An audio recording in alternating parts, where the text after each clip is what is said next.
Negotiators from the Colombian government and left-wing FARC rebels are setting the stage for their first direct talks for a decade.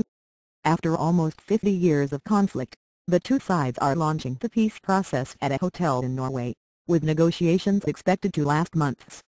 A joint declaration by both sides was read out agreeing to launch the talks and then move on to Cuba next month. Colombia's negotiator said both sides agreed on the need for social change. "We have said that this process is built. Thank you for trying verbose. This recording will go away once the product has been purchased."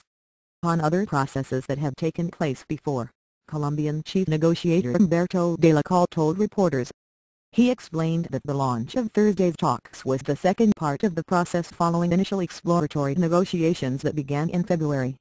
The third step would be the signing of an agreement to put an end to armed conflict, Mr. de la Calle said, adding that the final agreement would be put to the public. Speaking for the rebels, Ivan Marquez told reporters, "We come with an olive branch in our hands insisting thank you for trying verbose. This recording will go away once the product has been purchased."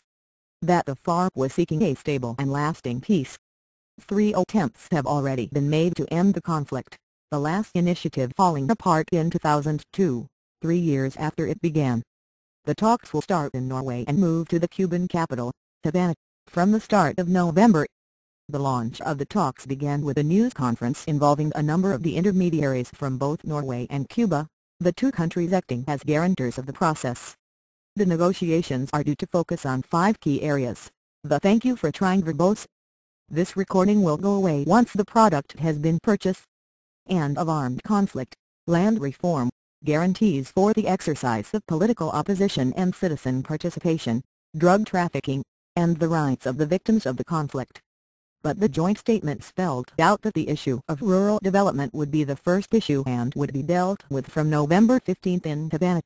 Land reform was a major reason for the uprising that brought about the FARC's establishment in the early 1960s.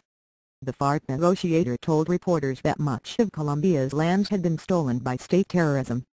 Poverty affected 70% of Colombians. "Thank you for trying verbose. This recording will go away once the product has been purchased." And 12 million of them lived in extreme poverty, he said.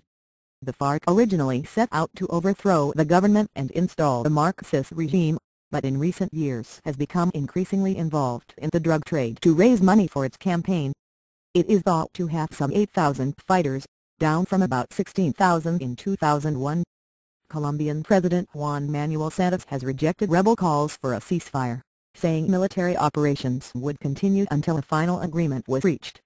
FARC leader Alfonso Cano, who began the current "thank you for trying verbose. This recording will go away once the product has been purchased" process with the government, was killed in a bombing and ground raid by government forces in November 2011. On Wednesday, the FARC was blamed for an attack on a fuel pipeline in southwestern Colombia in which 13 people were reportedly hurt. Clashes between the rebels and Colombian forces have continued, despite the signing of an agreement in August spelling out the principles and procedures for the talks.